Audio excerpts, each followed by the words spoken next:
Como eu disse na primeira parte, nós aprendemos sobre o que eu chamei de as armadilhas do pensamento de esquerda. E aí nós vimos duas modalidades, a de dentro para fora, que foi a subversão, onde você tem ali as 4 etapas de destruição da civilização, que é quando você vai desmoralizar, depois você vai desvirtuar, depois você vai tornar uma crise para por fim normalizar. E vimos a sedução externa, que é quando o socialismo promete a você uma falsa intelectualidade, uma falsa moralidade e uma falsa liberdade. Agora nós vamos falar sobre um assunto que eu considero de extrema importância, que é nós entendermos de uma vez por todo a total, brutal e absoluta impossibilidade de um cristão ser de esquerda.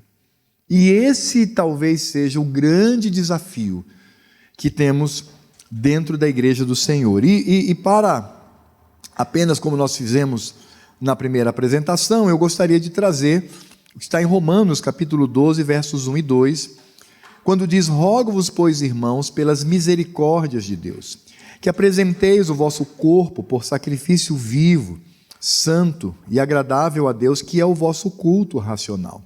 E não vos conformeis com este século, não tome a forma do mundo, seja, por menor que seja, nada, não tome nenhuma posição, mas transformai-vos pela renovação da vossa mente, para que experimenteis qual seja a boa, agradável e perfeita vontade de Deus.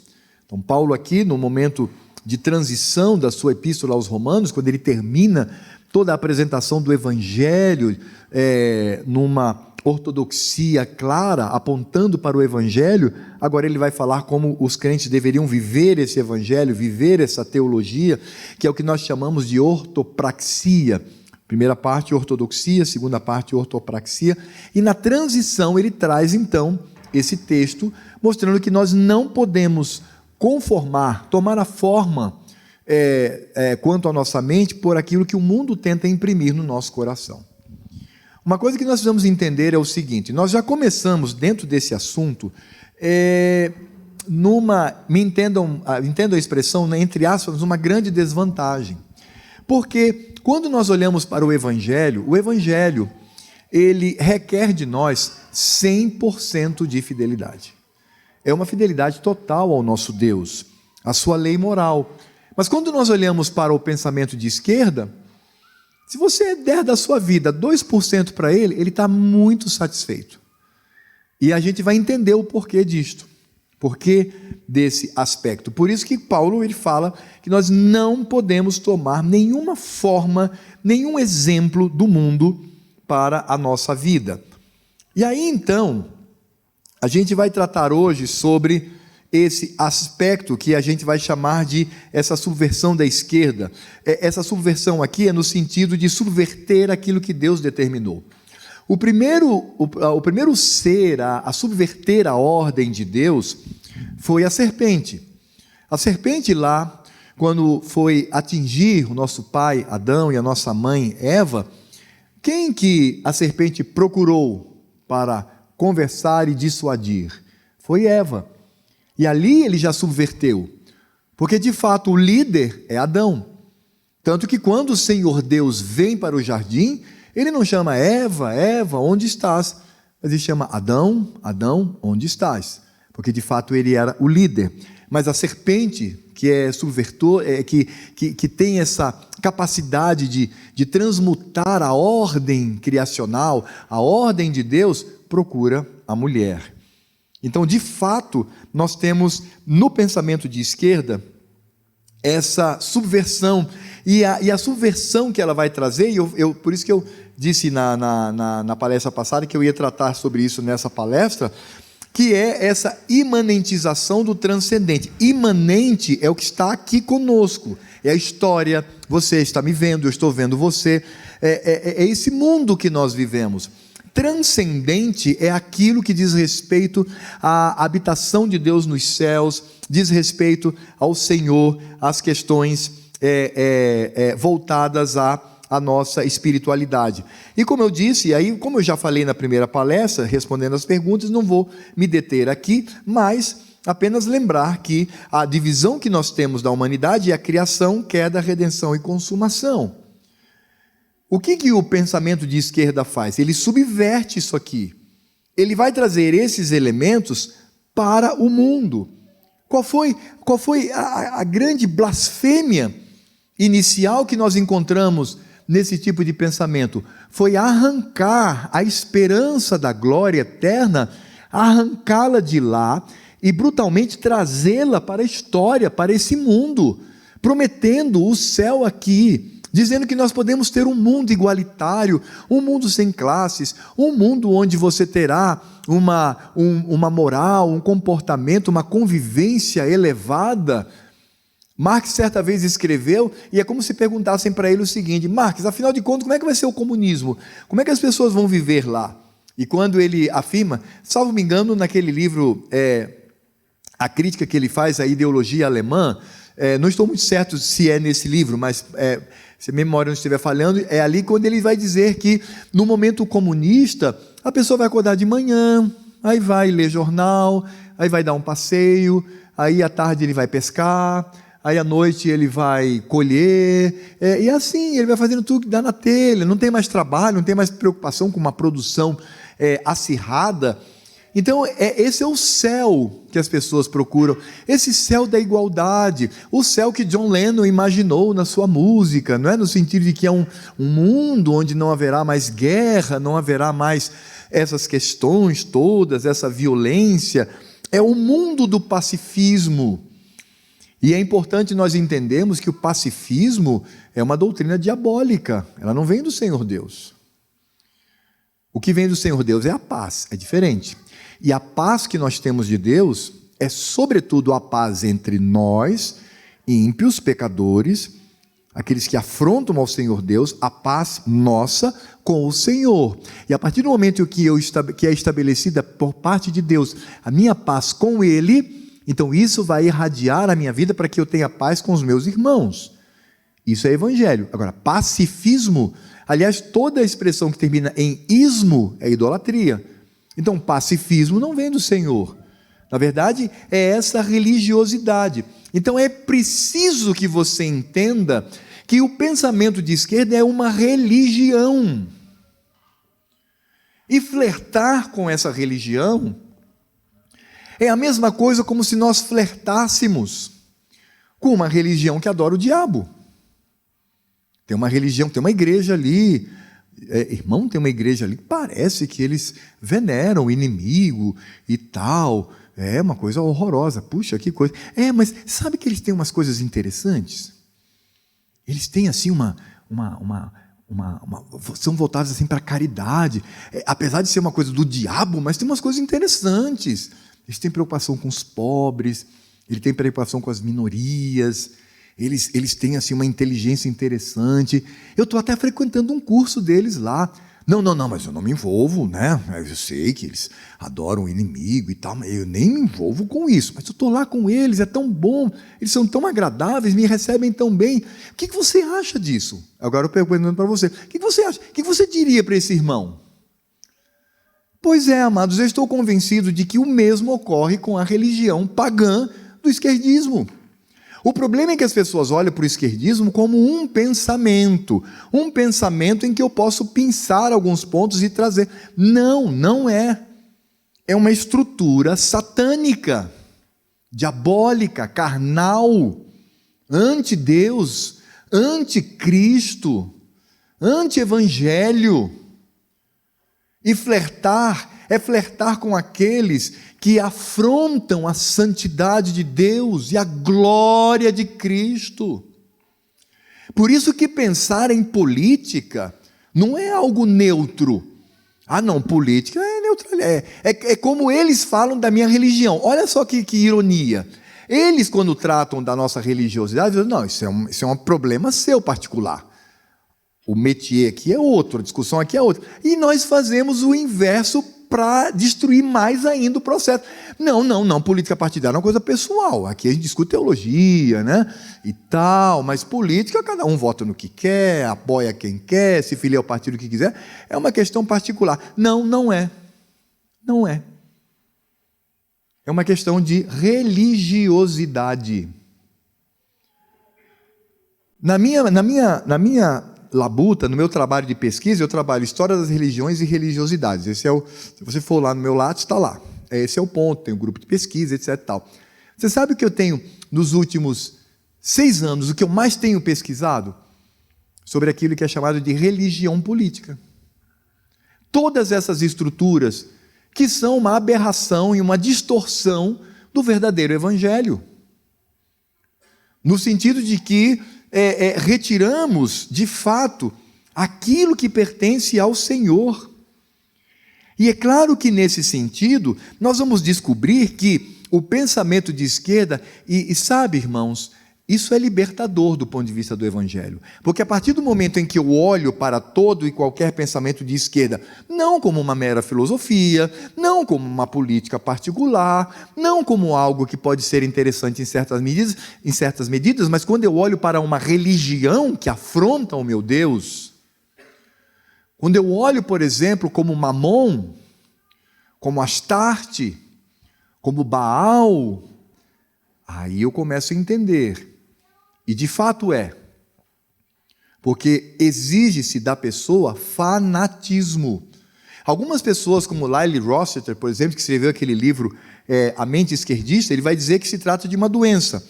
Eu particularmente prefiro olhar, embora o livro seja muito bom, mas eu prefiro olhar não como uma doença, porque parece que a doença vai inocentar a pessoa. Não, ele é inocente, ele é doente, coitado. Não, é fanatismo. Eles são fanáticos. Eles matam por isso. Eles terminam vidas, eles destroem, eles perseguem. E eles fazem de tudo para levar às últimas consequências. E eles não negociam seus valores. Você que tem que negociar os seus para andar com ele. Como é que eu posso, como um cristão, aceitar isso? De forma nenhuma. E isso porque a esquerda, ela traz um ódio naquilo que é parte dos pilares do Evangelho. Por exemplo, a esquerda odeia as tradições. Ela odeia o que foi construído no passado. Ela odeia quando a Escritura Sagrada diz que o homem é o cabeça do lar, a mulher, ela é auxiliadora, submissa, os filhos devem ser criados na disciplina e na admoestação do Senhor, sem levá-los à ira. Eles odeiam isto. Eles odeiam o princípio funcional e hierárquico de autoridade. Eles não só não reconhecem, como eles querem destruir todos os valores do passado, dos marcos do passado, que a Escritura Sagrada trouxe para nós como conceito de família, de masculinidade, de feminilidade, de filiação, de convivência, de administração dos bens, propriedade privada. Meus irmãos, o Senhor Deus foi quem criou propriedade privada e nos concedeu isto. Se você olhar toda a lei do Velho Testamento, que claro, já foram abolidas em Cristo, porque eram leis civis e cerimoniais, mas se você olhar lá, você vai ver como o Senhor Deus dá importância a 2 aspectos, propriedade e herança. Isso é rico demais para o Senhor, porque aponta para a glória de Cristo. Por isso que na época os irmãos sabem, se eu era uma pessoa extremamente pobre, eu poderia vender a minha terra por um determinado valor, dependendo do tempo do ano de libertação. Mas quando chegava o ano da libertação, aquela terra que eu vendi, compulsoriamente voltaria para mim ou para a minha família. Porque essa propriedade, ela é, em certo sentido, sagrada, porque aponta para a herança do Senhor. Isso é Escritura Sagrada. Como é que você vai flertar com um tipo de religião pagã que vai dizer que propriedade privada é o mal de tudo que existe? E o mundo está passando por esse processo. Meu cunhado é engenheiro, ele é cidadão canadense, estava trabalhando nos Estados Unidos, na GM, voltou para os Estados Unidos, e um menino crente, um menino firme, conservador, mas é aquilo, tem questões que não pensa mais além. Aí ele falou para mim, Alfredo, cunhado, cara, é interessante, né? Porque hoje está se criando uma cultura aqui nos Estados Unidos, onde você não vai comprar mais um carro. Os carros vão ser autônomos, vão andar sozinhos, né? Os engenheiros aí sabem muito bem do que eu estou falando. Eles vão andar sozinhos, sem motorista. Aí você vai dizer, eu quero ir para tal lugar, quero ir numa caminhonete, que tiver mais, tipo Uber, só que sem motorista. Vem aquele carro. Por quê? Porque você não precisa comprar um carro. Você tem despesa, você gasta gasolina, é uma série de coisas. E ali não, ali você tem, e você pode até usar o mesmo carro durante meses. Ele falou assim, isso não é legal? Cara, que bacana, né? Eu falei, não. Porque eu quero ter o meu carro. É minha propriedade. Isso traz um valor simbólico profundo de liberdade, de ter aquilo que o Senhor me concede como propriedade para que eu venha utilizar como mordomo. E eu falei para ele, e ele ficou pensativo, falou, cara, eu nunca tinha pensado por esse lado. Eu falei, isso é modalidade socialista. Você partilha de um bem com várias pessoas. E isso não vem do Senhor Deus. O Senhor Deus fala da posse da terra, fala da herança. Como é que eu vou deixar esse carro de herança para o meu filho? Claro, é um carro, existem coisas mais importantes. Mas é um detalhe que nós olhamos e que maravilha, né? Não é maravilha. Está afrontando aquilo que o Senhor Deus estabeleceu. Parece radicalismo, mas tenha certeza, irmãos, é mesmo radicalismo. Porque nós temos que ser radicais. Ser radical é ir à raiz. Quando alguém me chama de radical, ele pensa que está me xingando, né? Lá na universidade, você é muito radical, você é um conservador. Oh, meu querido, puxa vida, só falta agora dizer que eu sou bonito, porque eu estou me sentindo extremamente lisonjeado aqui. Eu lembro uma vez que uma pessoa que passou pela nossa igreja falou assim, vou sair da sua igreja, porque... Eu falei, por quê? Não, porque, sei lá, me senti lá na Idade Média, na Idade Antiga, aquela liturgia, aquela coisa. E olha, pastor, desculpe aí, eu posso estar ofendendo. Eu falei, não, eu dei um abraço nele. Não, você está me elogiando, que bom. Que bom que você está dizendo isso. Porque a nossa linguagem vem dos marcos antigos. Eu disse, não é da Idade Média não, meu amigo. Vem lá da Escritura Sagrada. Então eles odeiam isso, eles odeiam tudo aquilo que é espiritual, eles negam isto. Meus irmãos, até quando nós vamos tapar o sol com a peneira? Até quando vamos fingir e não perceber isto? Que eles vão privilegiar a matéria, eles vão privilegiar o que está nesse mundo, eles vão privilegiar a pocilga, o chiqueiro, em detrimento das mansões do Senhor que nos concede por Cristo. Eles querem transformar o ambiente do filho pródigo que conviveu com porcos no palácio do Senhor do Pai, que estava prestes a receber o filho arrependido. Por isso que eles vão destruir o que é espiritual, e com linguagem que nós aceitamos. Quando um colega meu da universidade fala assim, olha, Alfredo, seu discurso aí está um pouquinho religioso, acho que não convém. Eu falei, não, convém sim, ou é assim, ou então não tem debate, meu amigo, porque essa é a minha visão de mundo. Você tem a sua, eu tenho a minha. A minha visão de mundo parte de um Deus soberano e que é providente. Ele, rapaz, você está nessa? Eu falei, nunca saí. Nunca saí. E a minha visão de mundo é esta. Mas você é um intelectual, por isso. Eu quero ser mais inteligente e ter a noção de fato da realidade. Eles odeiam a virtude cristã, a virtude que provém do Evangelho, da lei moral de Deus. Quando é que eu sei que uma nação, nas suas leis, ela é de fato, como Paulo nos diz, está mais próximo desse ser ministro de Deus? É quando ela se aproxima mais e mais da lei moral de Deus. Quanto mais próximo um conjunto de leis, mais próximo à lei moral de Deus, mais ela desempenha o seu exercício como ministro de Deus nessa terra. Mas essa virtude, eles simplesmente odeiam. E aí nós vamos perceber que eles vão fazer um desmantelamento dessa virtude moral nos 10 mandamentos. Aliás, irmãos, não está aqui no slide, mas deixe-me dizer uma coisa. Toda a contrariedade entre nós, cristãos, e o pensamento de esquerda já começa nas bases antropológicas. Você sabe por quê? Porque quando se discutia na modernidade sobre pacto social, né? Eu não quero ser professoral aqui, até porque isso é chato, é só para a gente entender um pouquinho do que eu quero dizer. Quando eles estudavam sobre essa questão de pacto social, várias eram as teorias. Uma delas surge um cara chamado Jean-Jacques Rousseau. Jean-Jacques Rousseau, ele disse a seguinte pérola: todo ser humano nasce bom. Ele é bom por natureza, é o bom selvagem. Por isso ele vai dizer, quanto mais selvagem, mais bom ele é. Ele é inocente, ele é bom, ele é benevolente. Agora tem um elemento que estraga isso, é a propriedade privada.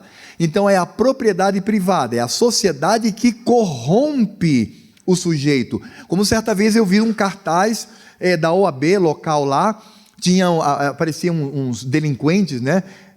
Porque dizem que agora não pode chamar mais de bandido, de delinquente, marginal, mas eles são delinquentes, são bandidos, são marginais, merecem para cadeia, né?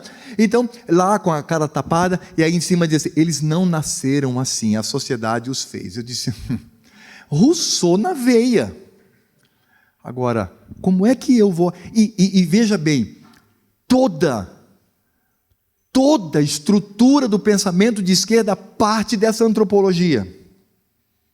Se você retira esse princípio de que o homem ele é bom e de que o que o estraga é a propriedade privada, se você destrói isso, já viu aquelas carreirinhas de dominó que você dá um peteleco no primeiro e ele vai até o fim derrubando tudo? Você destrói todo o pensamento de esquerda. Agora, como é que eu vou flertar com uma religião que diz que o homem nasce bom, por isso ele é capaz, quando ele se encontra ou se reencontra, de melhorar o mundo, quando eu afirmo a depravação total do homem? Como? É por isso que é perigoso quando a gente torce por um Estado gigante, porque o Estado não é uma entidade impessoal. O Estado tem um presidente, tem um governador, tem um vereador, são pessoas, e que são o quê? Se são descrentes, estão totalmente entregues à depravação. Você diz, mas que coisa, não é? É tanta corrupção. Ué, você espera que laranjeira dê o quê? Amendoim?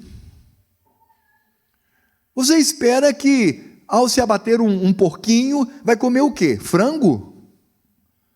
É depravação, meus amados. Por isso, sempre a solução é diminuir o Estado e o seu poder sobre nós. Porque o único poder justo sobre nós é o do Senhor Deus. Ele é justo. O do homem, sobretudo se ele é um descrente, é depravação. Por isso eu preciso entender. Então, a palestra podia acabar aqui. Porque acabou. Não tem mais como. Não há como anuir, aceitar, concordar com um pensamento que está todo estruturado numa afirmação antibíblica, contrária ao Evangelho reformado como nós cremos. Mas vamos seguir adiante. De fato existe um desmantelamento da virtude moral, e aí eu quero trazer os 10 mandamentos. Você sabia que o pensamento de esquerda, ele contraria, ele afronta, ele peca contra todos os mandamentos morais de Deus contidos nos 10 mandamentos? Todos eles, não escapa nenhum. Não há nenhum para você dizer, bom, então aqui eles não atacam, então eu posso me apegar aqui para flertar um pouquinho com eles. Não, todos os mandamentos do Senhor contidos no Decálogo são afrontados, são desrespeitados, são atacados, são odiados por eles. Eu estou falando, inclusive, dos progressistas, não apenas dos socialistas. Vamos fazer um passeio nos 10 mandamentos e perceber isso com bastante clareza? O primeiro mandamento diz assim: não terás outros deuses diante de mim. Todo pensamento de esquerda, ele estabelece não o Senhor Deus, mas o Estado como divindade provedora. Qual é o papel do Estado? O papel do Estado, segundo o que Paulo nos fala lá em Romanos capítulo 13, foi muito bem decodificado por vários teólogos reformados, conservadores. Então, se resume no seguinte: o que o Estado faz? Primeiro, ele deve proteger a liberdade dos indivíduos e das esferas sociais. Ele deve fazer isso, protege isso. Ele garante isso. Segundo, ele deve proteger e garantir a propriedade privada. Terceiro, retificar os crimes cometidos e os abusos cometidos nessas duas relações: propriedade privada, indivíduos e esferas. Quarta função do Estado: nenhuma. E se o Estado traz para si uma quarta obrigatoriedade, olha só que coisa impactante. Se ele traz uma quarta função, ele destrói as duas primeiras, ou as três primeiras. Agora, como nós somos incentivados e catequizados desde criança a pensar que o Estado, ele é o nosso provedor.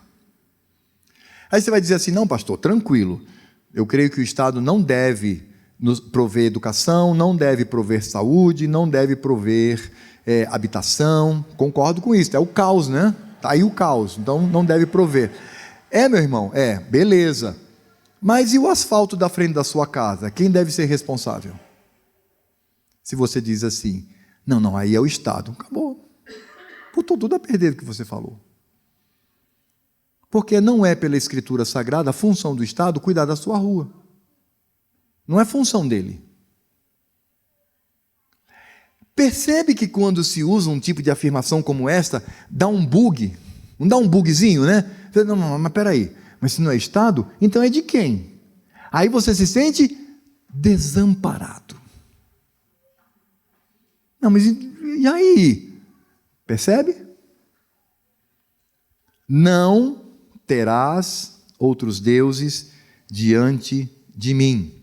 Não farás para ti imagem de escultura, nem semelhança alguma do que há acima nos céus, nem embaixo na terra, nem nas águas debaixo da terra. Não as adorarás, nem lhe darás culto. O princípio geral do segundo mandamento é: não crie imagens para adorar, não crie entidades falsas para adorar. Diante disso, o pensamento de esquerda estabeleceu o seu sistema, história e revolução, como objeto de veneração. Eles disseram que a história e a revolução são os elementos capazes de nos dar uma sociedade perfeita sobre a terra, e isso é veneração, e por isso eles lutam até hoje para empurrar goela abaixo isso em nós. Michael Oakeshott, que foi um filósofo, um historiador, um filósofo da história, conservador, ele era muito irônico. E ele tem uma frase que para mim é uma pérola, não só pela sua ironia, mas pelo seu significado.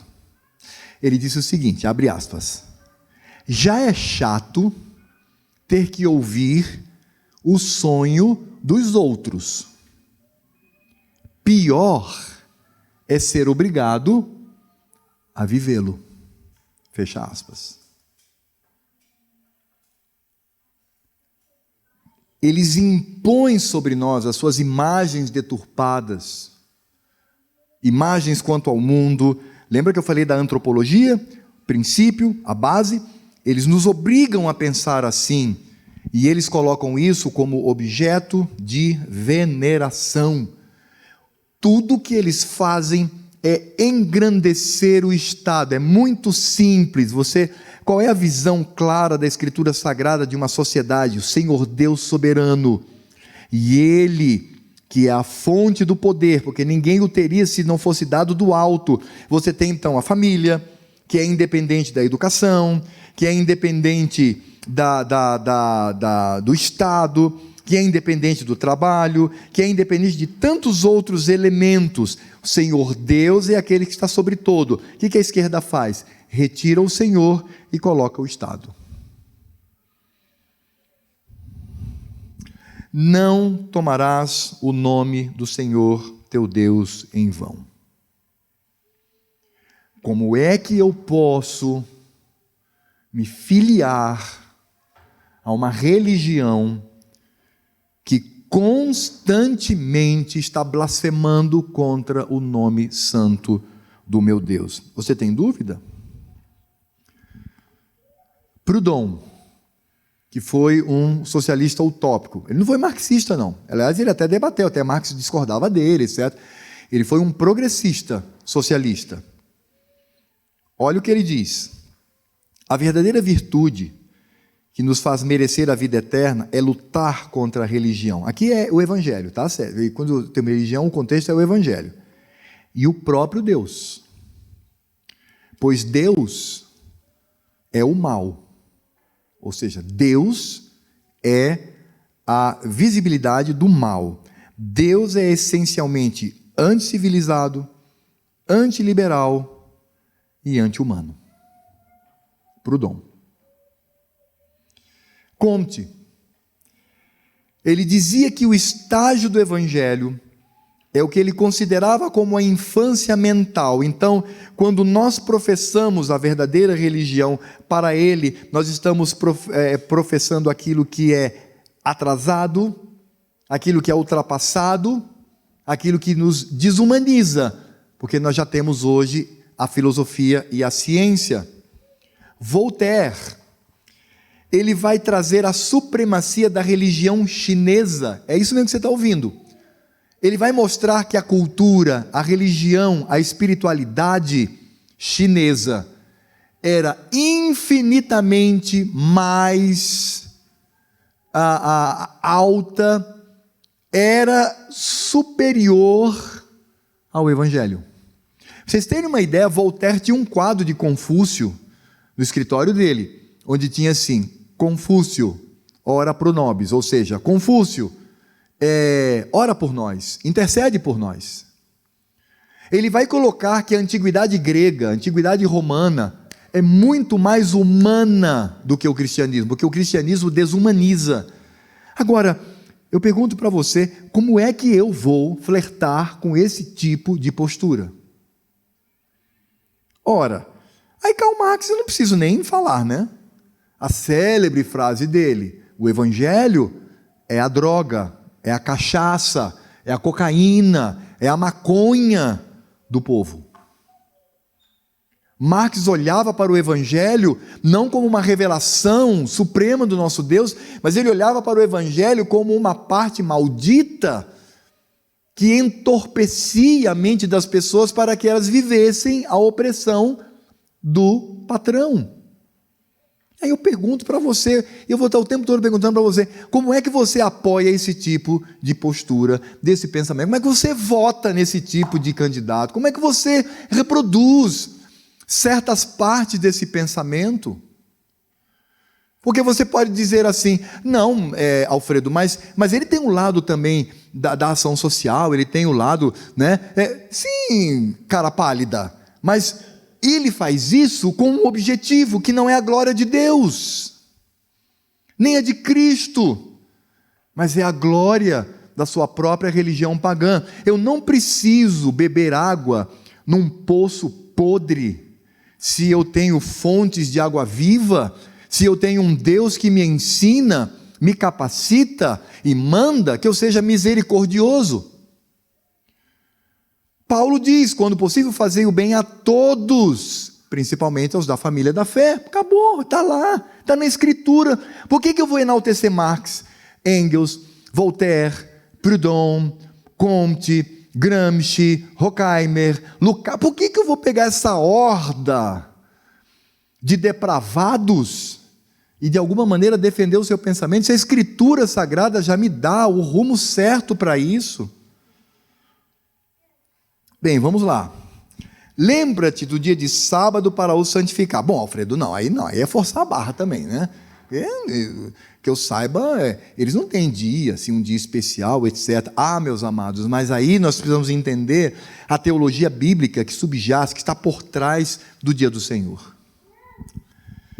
A gente sabe que o dia do Senhor foi instituído na criação, né? Rapidamente, porque os irmãos sabem disso, não vamos investir tempo nisso, porque já é sabedor dos irmãos. O Senhor Deus instituiu o dia do Senhor na criação. Então tem a queda, aí Deus institui, mantém o dia do Senhor criacional até Cristo. Quando Cristo vem, ele realiza a sua obra e ele descansa, ele ressuscita, então ele descansa da sua obra. Passou do 7º dia para o 1º dia. Ambos eram Shabat, que significa descanso. O que o Shabat fala para mim, para a glória do meu Deus? É simples. O Shabat diz que eu devo me lembrar do passado, quando meu pai Adão, minha mãe Eva, nossos pais, eles viviam sem pecado e tinham comunhão direta com o Senhor. Pela virada do dia ele vinha para o jardim.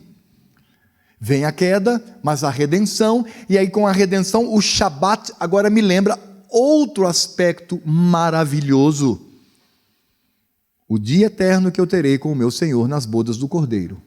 É por isso que o autor de Hebreus, quando olha para o povo de Israel, que foi ali para a Palestina, instaurou o templo, aquilo foi tudo temporário, porque de fato o povo de Deus é peregrino. Ele sai do Egito e começa a peregrinar, ele vai para o Monte Sinai, ali nós temos o culto solene, estabelecido pelo próprio Deus, temos o povo, temos o lugar santo, temos o Santo dos Santos, onde Moisés tem um encontro com Cristo para receber a lei, aí o povo então, acontece todo aquele processo, aí, agora sigam, mas e agora? O monte vai ficar e a gente vai seguir? Não, mas não é um monte é um monte qualquer.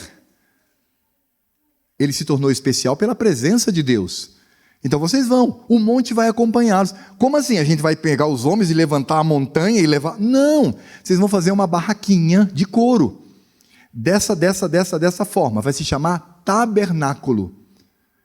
Ele vai representar esse lugar, como vai representar o lugar de culto. Onde for a igreja de Deus, estará ali a presença do Senhor. Eles chegam em Jerusalém, Salomão constrói o templo, e aí os judeus equivocadamente, pronto, chegou o grande descanso. Chegou não, Salomão. Isso vai ser destruído, porque o verdadeiro templo virá a esse mundo, que é Cristo.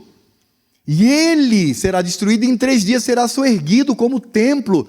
E agora temos o templo do Senhor espalhado por toda a terra, que no dia do Senhor todo esse templo se reúne para cultuá-lo, atendendo à santa convocação do nosso Deus. E nós fazemos isto semanalmente, antecipando o último e derradeiro culto, que será nas bodas do Cordeiro. É por isso que Paulo diz que é no soar da última trombeta. Sabe por que isso? Alguns comentaristas falam, não, mas é porque trombeta é solene. É solene, mas é tão lindo quando você entende que lá no Velho Testamento, quando se convocava o povo para reunir solenemente em culto, se tocava uma corneta, que se chamava shofar. Shofar não é uma corneta mágica não, viu pessoal? Como alguns dizem, não, era um berrantezinho de chifre de cabrito. Levita subia lá no pomar, opa, a trombeta está tocando, o Senhor Deus nos convoca. Vai existir um momento em que o anjo há de tocar pela última vez a trombeta, e nós nos reuniremos com Cristo. Essa é a beleza do Shabat. E a maldita esquerda destrói tudo isso. Porque o pensamento de esquerda vai estabelecer o Shabat falso, satânico e diabólico na história pela utopia nessa terra. Ele destrói tudo isso com a simples afirmação de que o céu se dará nessa terra, afrontando ao nosso Deus em Cristo Jesus por aquilo que Ele instituiu para nós como lei. Honra teu pai e tua mãe. Precisa detalhar isso aqui?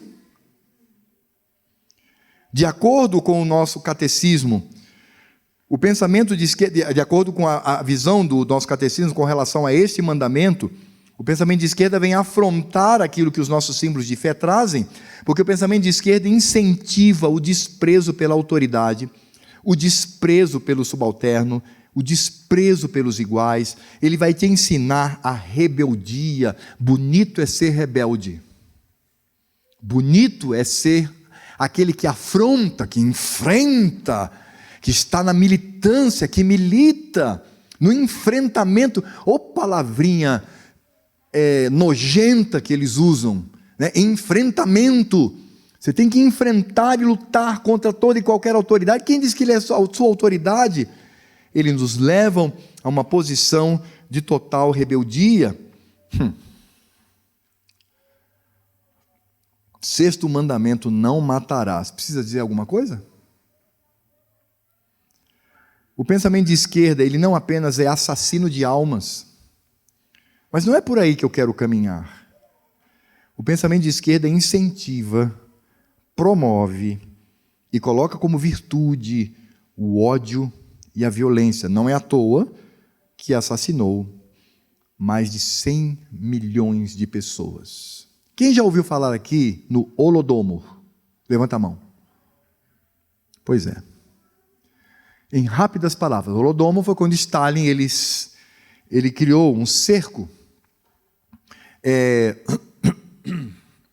em Kiev, ou Kiev, tanto faz, e ele proibiu, porque eles se rebelaram. Stalin dizia que toda a produção deveria ser exportada para Moscou, para que eles pudessem ganhar dinheiro. Eles disseram: não, a gente tem que comer primeiro, porque assim, eu plantava milho, colhia todo o milho, mandava para Moscou, aí Moscou mandava uma ração para mim. Não, eu tenho milho, vou comer daqui, o resto, a sobra eu mando. Aí Stalin falou: ah, é? Então com mentalidadezinha capitalista, é? Então com mentalidadezinha antirrevolucionária, é? Tá bom. Sitiou a ponto de ucranianos comerem carne humana. Isso foi o Holodomor. As pessoas morreram de fome, literalmente, pela ação maligna do pensamento stalinista, pensamento de esquerda. A Escritura Sagrada diz: você não pode cometer assassinato. A esquerda diz: pode abortar. Por isso que no Canadá já foi aprovada a lei de que a mulher pode abortar semanas antes do parto. E é assim, irmãos, é assim que funciona. Sabe como começa? Começa quando você diz assim: sou contra o aborto, exceto em duas questões: estupro e quando a vida da mãe está em risco. Opa, quem disse isso? Quem dá o direito a nós de quebrarmos o sexto mandamento e nós julgarmos o que é melhor matando uma vida? Se você tem uma gravidez fruto de estupro, eu sei que é difícil. Essa pessoa, caso ela seja crente, precisa de um acompanhamento pastoral efetivo, precisa do carinho da igreja. E quando ela tiver o bebê, e ela disser: não tenho condições de criar, ok, dá para adoção, de maneira legal. Mas matar uma criança por causa disto? Não, veja bem, essa gravidez é de altíssimo risco. Por que eu vou matar o bebê? Por que eu não creio no Senhor Deus? Por que eu quero me colocar no lugar dele e decidir quem vive e quem morre? Quando eu posso de joelhos dizer ao meu Senhor: Senhor, está em tuas mãos, nós não vamos matar ninguém, nós não vamos quebrar o sexto mandamento, está em tuas mãos, meu Senhor. Apieda-te de nós, tem piedade, ajuda-nos. E o Senhor Deus vai agir soberanamente, como Ele quiser. Anencéfalo. Não, seu filho é anencéfalo. Vamos tirar, sabe por quê? Porque quando ele nascer, ele vai ter 3 minutos de vida. Por que você vai passar uma gravidez inteira? É verdade, vai morrer mesmo. Não. Quando mães chegam a mim com essa questão, eu digo: tenha a gravidez completa. E o tempo todo apalpe a sua barriga e disse: filho, eu te amo. Você é fruto do meu amor para com seu pai. Você é uma dádiva do Senhor Deus. E quando você for tê-lo, você exige dos médicos o seguinte: meu filho é anencéfalo. Ele tem poucos minutos de vida. No momento em que ele nascer, eu quero que você coloque ele aqui, sobre o meu peito, do jeito que ele estiver. E quando ele nascer e colocá-lo no seu peito, e aquela criança, aquele bebezinho começar a agonizar a morte, você vai botar a sua mão sobre ele e vai dizer: filho, eu te amo. 3 minutos de vida, meu filho, mas você é meu amor. Vá em paz, meu filho, vá em paz. E que Deus seja glorificado. É isso que esse maldito pensamento quer destruir em nós. A verdadeira posição diante do Senhor, que é sábia, perfeita e santa, não adulterarás. Leia um livro chamado O Eixo do Mal, de Di Paola. Ele foi militante do PT, da ala mais radical. Eu não vou entrar em detalhes, até porque temos também crianças aqui. Leia o livro sobre essa questão do 7º mandamento. Leia, veja o que é a esquerda em termos de moralidade e intimidade. Leia, vá lá, está diante dos nossos olhos. Alguém que saiu revoltado, era militante, se tornou conservador por revolta do que tentaram fazer com ele e a esposa dele. Aqui no Brasil, aqui em São Paulo.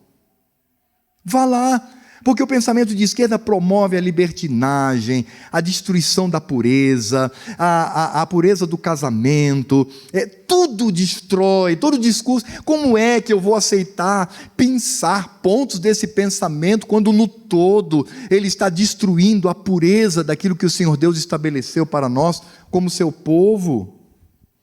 Não furtarás. Eu acho que vocês já pegaram, né, o fio da meada, né? Até deu para pegar o fio da meada, não dá? Nem precisava mais falar o restante.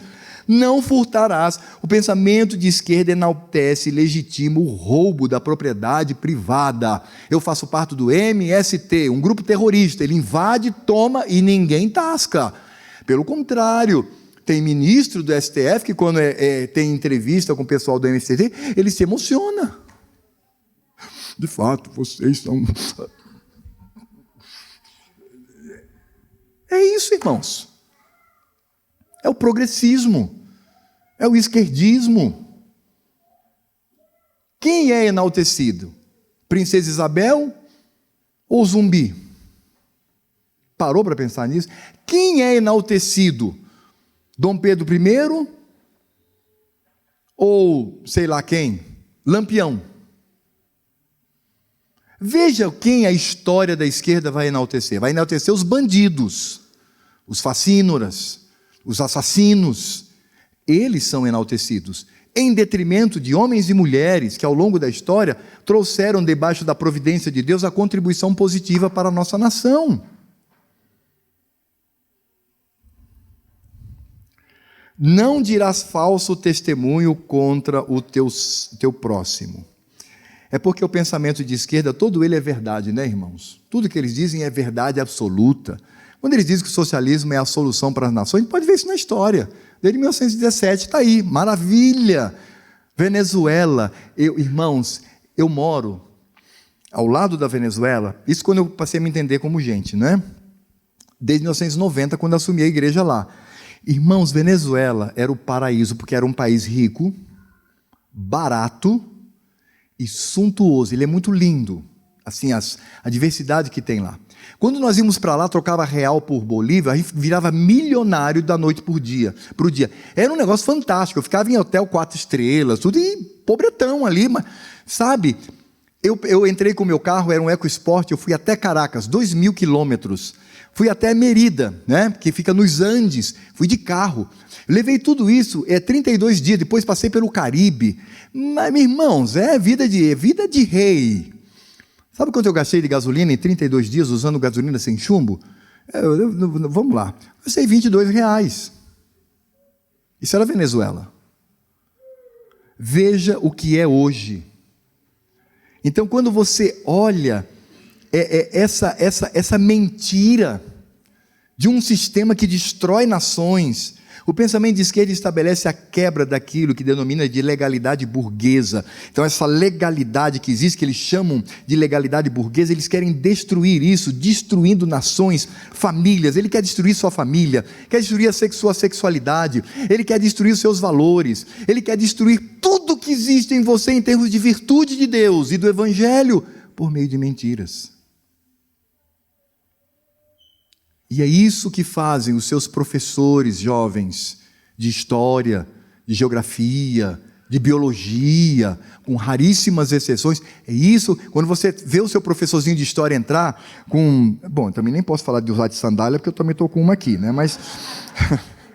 entra lá com a sandalinha, coque no cabelo, né? Aquela coisa, aquela roupa, sei lá, de hippie, e começa a falar, e aí pessoal, vamos lá, vamos falar um pouquinho, né, sobre a opressão. Olha, ligue o seu... Eu falei, isso aí não tem mais nada que preste, não tem mesmo não, porque será somente mentira para subverter a sua mente. Não cobiçarás. O pensamento de esquerda promove e incentiva a cobiça pela propriedade alheia, é o roubo. É isso que ela faz.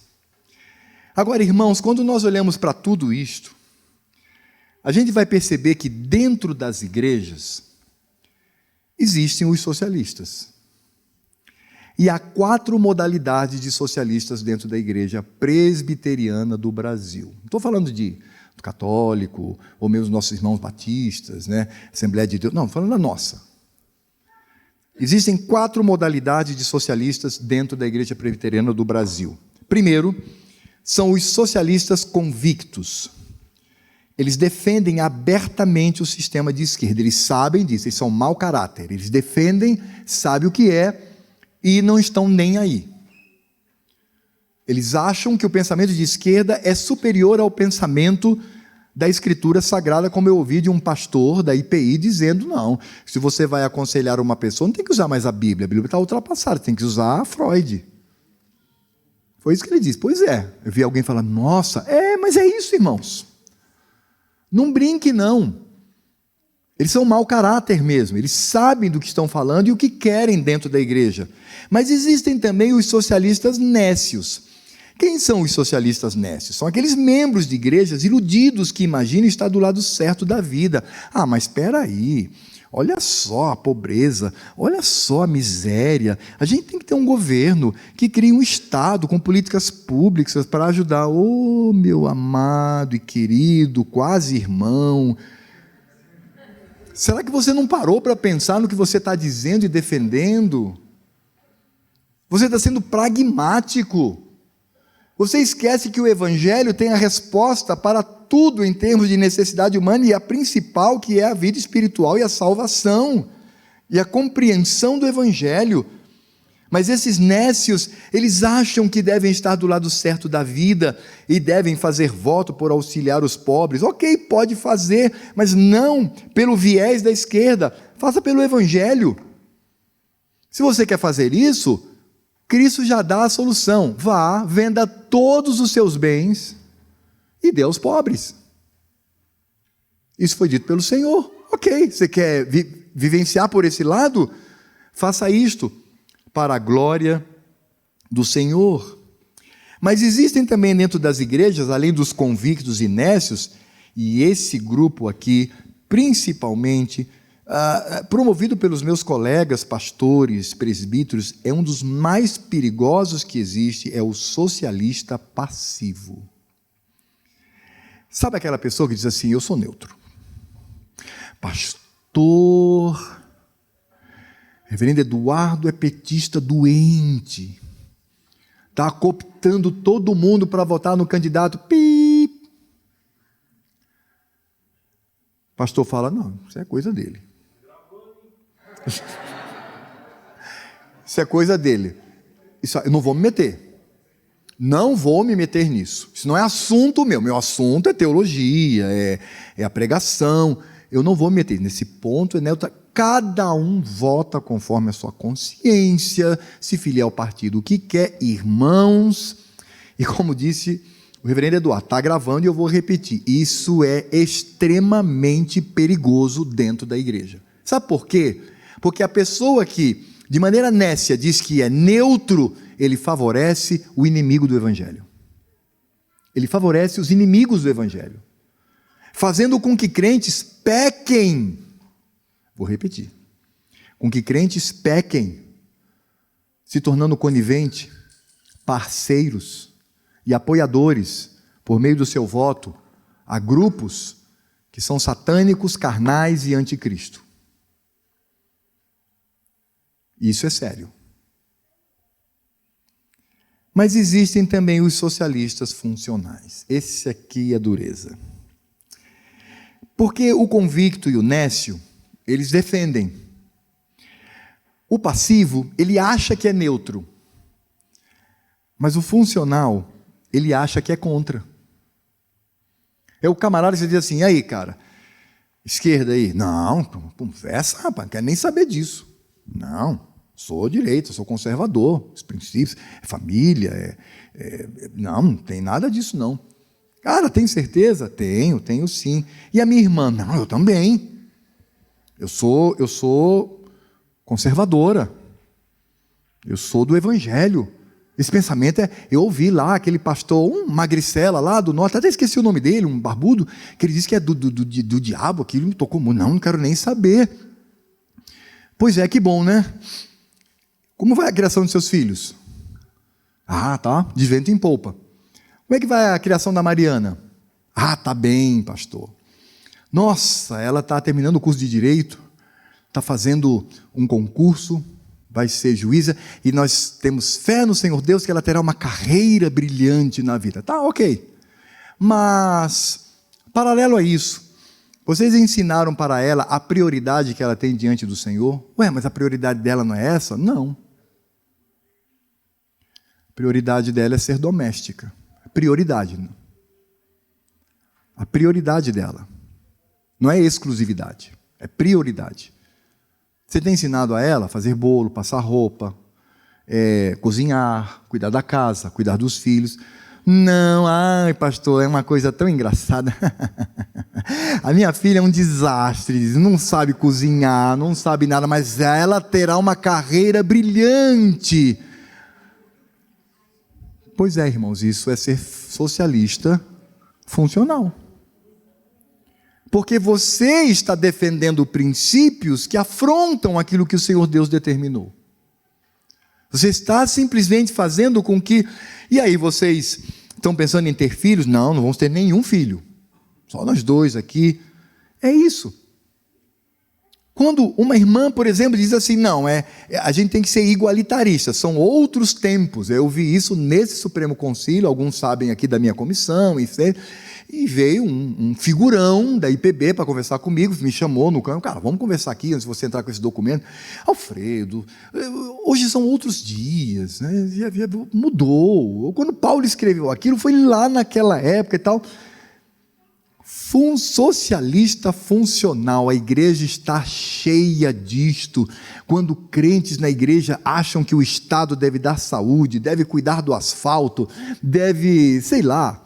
Aqui em São Paulo, não cria tanto impacto. Depois que eu lembrei disso, eu falei, ô burro, né? Você está em São Paulo, você não está em Roraima, Manaus, você não está lá em Cuiabá, né? Quando eu disse de cuidar da rua, porque aqui existe muita estrada já privatizada e vocês veem o resultado disso.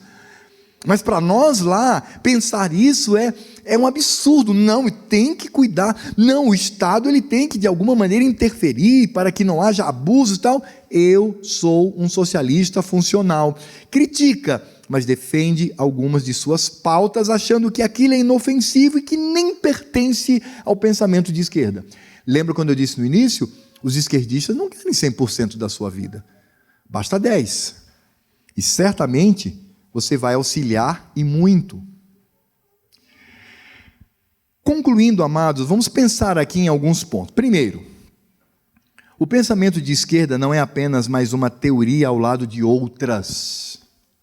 Você tem várias teorias da vida, esquerda é uma delas. Então, eu posso pensar aqui um pouquinho da esquerda, um pouquinho aqui do estruturalismo, um pouquinho aqui do positivismo, um pouquinho aqui do conservadorismo, aqui um pouquinho do liberalismo, e aí eu formo um samba, enfim, né? Nesse sentido, você vai criar uma bagunça na sua vida Viu como eu fui politicamente correto? Vocês nem perceberam. Então, assim, queria falar samba do crioulo doido, mas não pode falar isso, né? Porque, então, assim, você vai criar assim uma situação, né? A gente pode falar também, então não é o samba, mas é a valsa do branquelo maluco, né? Pronto, já deu o equilíbrio aí. E aí você vai dizer assim, mas é apenas uma parte. Não, não é isso. Porque é preciso compreender que veja bem, é preciso compreender que todo pensamento de esquerda é pecado. Votar em candidatos de esquerda é pecar contra Deus. Apoiar pensamento da esquerda é pecar contra Deus. Se filiar a partidos de esquerda é pecar contra Deus. É pecado. E eu preciso entender isso. É preciso compreender que a saída é o conservadorismo, mas não é qualquer conservadorismo. Infelizmente, falei até com o Rafael, não é? Eu tenho uma palestra também sobre conservadorismo. Existe um lado conservadorismo, um lado complicado, que tem sido problema para nós reformados. Infelizmente, não temos tempo para tratar sobre isso. Eu estou falando aqui de um conservadorismo cristão reformado. Nós somos conservadores, porque conservamos as verdades e os marcos de Deus. Eu não posso apoiar a esquerda sobre pena de pecar contra Cristo. No momento em que eu entro numa cabine para votar, me permitam isto, e eu vou só até aí, esse é o meu limite. Quando você digitar os números, faça isso em oração, dizendo que o teu nome, meu Cristo, seja glorificado na minha escolha. Que o teu nome seja glorificado. Que eu reflita aqui a tua glória. Não estou dizendo que você é obrigado a votar em quem é evangélico, vote em evangélico. Não, isso é outra falácia também complicada, né? Não, não é isso. Mas é você ter consciência da sua escolha. Você se tornar conivente, você se tornar cúmplice de alguém que você sabe que nesse sentido você está glorificando a Cristo. E aí, irmãos, vem a minha parte predileta dessa palestra, que é essa daqui, ó. Não importa a proporção. Se eu vou aderir uma pequena parte do pensamento de esquerda, todo o evangelho no meu coração está comprometido. Ou seja, eu sou crente, meu coraçãozão está todo aqui crente. Aí eu pego uma gota do pensamento de esquerda e coloco no meu coração, eu comprometi todo o evangelho. Quer um exemplo disso, bem interessante? Isso aí é um copo de leite. Eu não tomo leite porque eu decidi, agora você constrói tudo, então eu me construo como alguém que tem intolerância à lactose. Pronto, não tomo leite, né? Mas isso é um copo de leite gostoso. Então, o Edu vai lá para Roraima, né? Aí visita a minha casa, pastor, o senhor tem um copo de leite? Um leite geladinho? Tenho. Aí eu sirvo para ele, boto na frente dele um copo de leite. Ele olha, que bacana, que beleza, é leite, né, puro, veio da fazenda. Mas de repente, quando ele pega o copo, eis que boia no copo de leite isso. E aí o Edu olha para mim e falou, que ele é um gentleman, né?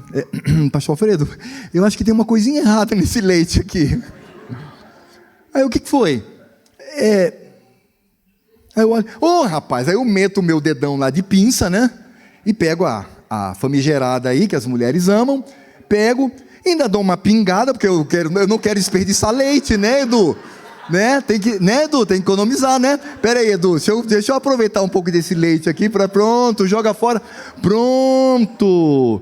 Agora beba. Edu, vou fazer uma pergunta idiota para você. Você beberia esse leite? Aí eu diria assim, por quê?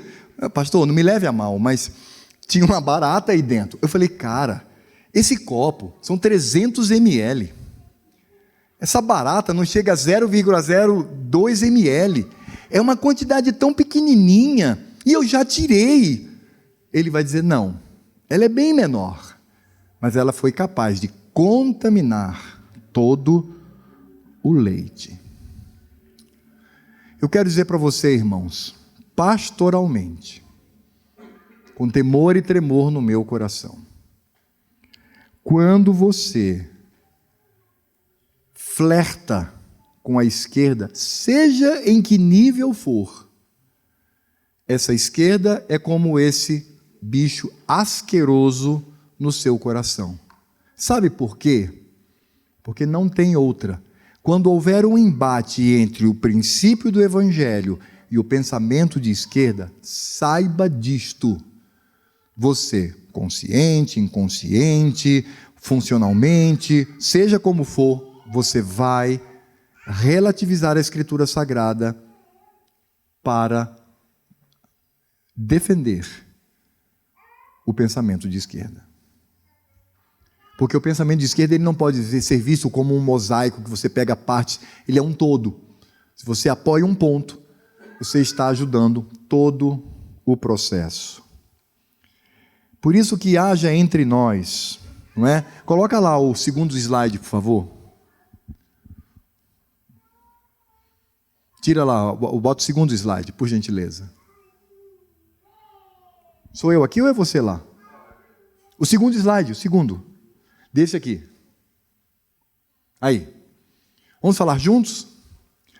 Rogo-vos, pois, irmãos, pelas misericórdias de Deus, que apresenteis o vosso corpo por sacrifício vivo, santo e agradável a Deus, que é o vosso culto racional, e não vos conformeis com este século, mas transformai-vos pela renovação da vossa mente, para que experimenteis qual seja a boa, agradável e perfeita vontade de Deus. Boa, agradável e perfeita vontade de Deus.